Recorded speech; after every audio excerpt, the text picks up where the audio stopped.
చేయమే శాశ్వతంగా ఉంటాయి. ఇప్పటికి కూడా కొంతమంది కలెక్టర్స్ గురించి మాట్లాడుతూ ఉంటాం. ఒక చీఫ్ మినిస్టర్ ఎట్లయితే రాష్ట్రంలో ఒక ప్రగాఢమైన ముద్ర వేస్తారు, కలెక్టర్స్ కూడా వాళ్ళ పరిపాలన ద్వారా అలాంటి ప్రగాఢమైనటువంటి ఇంపాక్ట్ క్రియేట్ చేసే పరిస్థితి వస్తుంది. కాబట్టి మీరందరూ మళ్ళీ అది నేను రిమైండ్ చేస్తున్నా మీ అందరికీ, రొటీన్ అడ్మినిస్ట్రేషన్ ఉంటే మీకు 9 నెలలు అయింది, ఇంకొక 3 నెలలు 6 నెలలు సంవత్సరం అవుతుంది, మళ్ళీ రొటీన్గా ఇంకో పోస్ట్కి పోతారు. అది కాదు. What you have achieved during your tenure is very important. ఇది మీరు గుర్తుపెట్టుకోవాల్సిందిగా నేను కోరుకుంటూ, ఈరోజు నా ప్రయత్నం అయితే మా ప్రయత్నం, మన ప్రయత్నం విధ్వంసమైన రాష్ట్రాన్ని గాడిన పెట్టడానికి మేము ఎన్నికల్లో చెప్పాం చాలా స్పష్టంగా, రాష్ట్రాన్ని పునర్నిర్మాణం చేస్తామని. ఈరోజు రాష్ట్రంలో 2014 రాష్ట్రాన్ని మళ్ళీ మేము పునర్నిర్మాణం చేస్తామంటే మీనింగ్ ఉంది, కానీ 10 ఏళ్ళ తర్వాత కూడా పునర్నిర్మాణం చేస్తున్నామంటే దానికి కారణం అలాంటి విధ్వంసం జరిగింది కాబట్టి ఆ మాట చెప్పాల్సి వచ్చింది. అయితే ఈ ప్రభుత్వం చాలా స్పష్టంగా ఎన్నికల్లో చెప్పాం, మళ్ళీ చెప్తున్నా, సమిక్షేమం, అభివృద్ధి, సుపరిపాలన, ఈ 3 పిల్లర్స్ పైన అనునిత్యం మీకు గుర్తుండాలి, మాకు గుర్తుండాలి.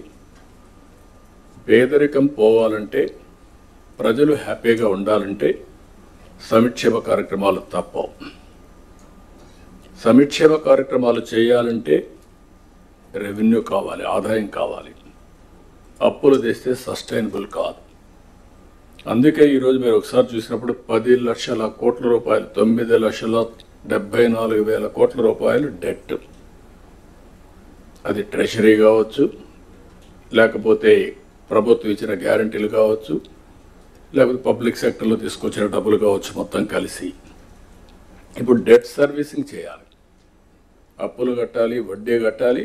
మళ్ళా ప్రజల ఎక్స్పెక్టేషన్స్ని, యాస్పిరేషన్స్ని మనం ఎప్పటికప్పుడు ఫుల్ఫిల్ చేయాల్సిన అవసరం ఉంది. అందుకే మేము సూపర్ 6 మాట్లాడాం. ప్రజల్ని ఆ రోజు కన్విన్స్ చేయడానికి కానీ, ఏం చేస్తామో నిర్దిష్టమైన హామీలు ఇవ్వడం. ప్రతి ఒక్క రాజకీయ పార్టీ కూడా ఎలక్షన్ మేనిఫెస్టో ఇస్తాం, ప్రజలు నమ్మి ఓట్లేస్తారు. ఆ తర్వాత పరిపాలన ద్వారా అవన్నీ ఫుల్ఫిల్ చేయడానికి ముందుకు పోతున్నాం. అందుకే 9 నెలల్లో మీరు చూస్తే అనేక హామీల్ని అమలు చేసుకుంటూ వచ్చాం.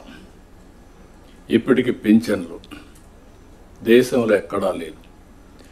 4,000 రూపాయలు నా జీవితంలో నేను చూశాను. 2,000 నుంచి 200 నుంచి 2,000 చేశాం. మళ్ళీ 3,000 అయితే దాన్ని 4,000 చేశాం. తెలుగుదేశం పార్టీ 40 రూపాయలతో ప్రారంభించిన పింఛను ఈరోజు 4,000 రూపాయలు దేశంలో ఎక్కడా ఇవ్వని విధంగా ఇచ్చే పరిస్థితికి వచ్చాం. అదే మరి దివ్యాంగులకి మీరు చూస్తే 6,000 రూపాయలు చేశాం. అది కూడా 5,000 రూపాయల నుంచి 6,000 నేనే చేశాను. 2014లో 500 ఉంటే దాన్ని 3,000 చేసి మళ్ళీ ఇప్పుడు 6,000 చేశాం. ఇది కాకుండా మీరు చూస్తే కిడ్నీ పేషెంట్స్ కానీ, డయాలసిస్ చేసుకునే వాళ్ళు కానీ, ఇలాంటి వాళ్ళు చాలామంది ఉన్నారు.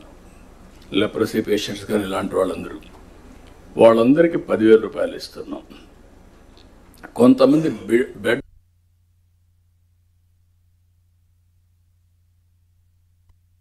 పదంతో 14-15,000 రూపాయలు ఇస్తున్నాం. ఈ దేశంలో నాకు తెలిసి ఎక్కడ ఇవ్వడం లేదు. ఈ ఒక్క కార్యక్రమంకే 33,000 కోట్ల రూపాయలు సంవత్సరానికి ఖర్చు పెడుతున్నాం. This is the biggest DBT welfare programme. మీరు గుర్తుపెట్టుకోవాల్సిన అవసరం ఉంది. ఇంత చేసినప్పుడు ప్రజల్లో ఎప్పటికప్పుడు రిమైండ్ చేయడం కోసం 1st తారీఖు ఇస్తున్నాం.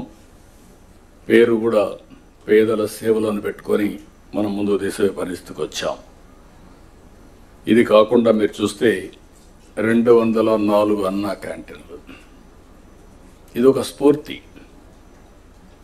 ఎన్టీ రామారావు గారు ముఖ్యమంత్రిగా ఉన్నప్పుడు అన్నదానం టీటీడీలో ప్రారంభించారు.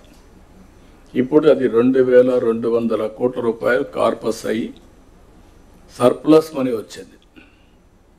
ప్రతిరోజు 1,00,000 మంది కంటే ఒక రోజుకి 2 లక్షల మందికి భోజనం పెడుతూ అది సర్ప్లస్ వచ్చే పరిస్థితి వచ్చింది. ఒక ఐడియా ఏ విధంగా ముందుకు పోయిందో దానివల్ల చాలామందికి అన్నదానం చేయాలి అనుకున్న వాళ్ళకి ఒక వేదిక కింద ఒక సాటిస్ఫాక్షన్, దాతలకు ఒక వేదికగా తయారయ్యే పరిస్థితి వచ్చింది.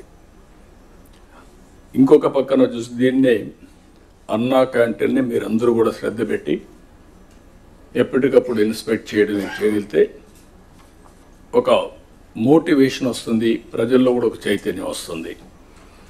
ఇంకొక పక్క దీపం, ఎప్పుడో నేనే దీపం 1 ఇచ్చాం. అంటే దీపం కింద మీరు చూస్తే 95 లేట్ 90sలోనే ఆలోచించి ఆడబిడ్డలు కష్టపడుతున్నారు వంట చేయడానికి అని చెప్పే ఉద్దేశంతో సిలిండర్లు ఉచితంగా ఇచ్చి ఆ రోజే ప్రోత్సహించాం.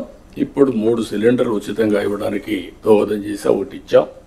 ఇక్కడ మిగిలినటి కూడా తొందరలో ఇవ్వడానికి ఇయర్ నుంచి ఇయర్లీ 3 సిలిండర్లు ఎవ్రీ 4 monthsకి ఒకటి రిలీజ్ చేస్తాం. ఇంకో పక్క చెత్త పన్ను తీసేసాం, ల్యాండ్ టైటిలింగ్ యాక్ట్ రద్దు చేశాం. వచ్చిన మొదటి సంతకం 16,347 ఉద్యోగాలు డిఎస్సి ద్వారా ఇస్తా ఉన్నాం. మెగా డిఎస్సి పెడతా ఉన్నాం. ఈ ఫస్ట్ వీక్లో మెగా డిఎస్సి నోటిఫికేషన్ ఇష్యూ చేస్తారు. ఏబిసిడి కేటగరైజేషన్ కూడా హామీ ఇచ్చాం, ఎన్నికల్లో చెప్పాం. అది కూడా రిపోర్ట్ వచ్చింది, కేంద్రానికి పంపించాం. ఎస్సీ ఫైనాన్స్ కమిషన్ పంపించాం. ఆ రిపోర్ట్ వస్తానే అది కూడా యాక్ట్ చేసి ముందుకెళ్తాం. ఇక్కడ మీరు చేయాల్సిన పని ఈ ఉద్యోగాలన్నీ కూడా ఇచ్చిన తర్వాత డిఎస్సి మెగా డిఎస్సి పర్ఫెక్ట్గా కండక్ట్ చేయాలి. ఎక్కడ కూడా ఇప్పుడు కూడా నాకు బాగా జ్ఞాపకం, తెలుగుదేశం పార్టీ దగ్గర 1,50,000 ఒకేసారి ఇప్పుడు ఇచ్చిన ఉద్యోగాల్లో మెజారిటీ తెలుగుదేశం అధికారం ఉన్నప్పుడు ఇచ్చాం. చాలా ట్రాన్స్పరెంట్గా ఇచ్చాం, 80% ఇచ్చాం. ప్రజలు కూడా అది ఇప్పుడు కూడా గుర్తుపెట్టుకుంటున్నారు. మీ వల్ల మాకు ఉద్యోగం వచ్చింది, ఎక్కడ ఒక్క రూపాయి కానీ ఒక చిన్న అవకతవక లేకుండా చేశారని చెప్పి ఇప్పుడు కూడా రిమైండ్ చేసే పరిస్థితి వచ్చారు. ఇక్కడ 0 tolerance. I'm telling all of you. April నుంచి స్టార్ట్ చేసి జూన్ స్కూల్స్ ఓపెన్ చేసే రోజుకి రీఓపెన్ చేసే రోజున వీళ్ళందరూ పొజిషన్ కావాలి, ట్రైనింగ్ అయిపోవాలి, పొజిషన్ కావాల్సిన అవసరం ఉంది. మత్స్యకారులు ఉపాధి దెబ్బతినేదానికి దెబ్బతీస్తూ ఉంటే 217 జీవో రద్దు చేశాం. ఫస్ట్ టైం ఎకనామిక్ బెనిఫిట్ ఇవ్వాలి, బీసీలు కూడా ఆర్థికంగా పైకి తీసుకురావాలన్న ఉద్దేశంతో గీత కార్మికులకి మద్యం షాపుల్లో 10% రిజర్వ్ చేశాం. ఇది కాకుండా అర్చకుల జీతాలు 10,000 నుంచి 15,000 చేశాం. నాయి బ్రాహ్మణ్ జీతాలు 15,000 నుంచి 25,000 రూపాయలు చేశాం. చేనేతలకు జీఎస్టీ ఎత్తివేశాం. 200 రూపాయలు హ్యాండ్లూమ్కి, అదే మరిగా పవర్లో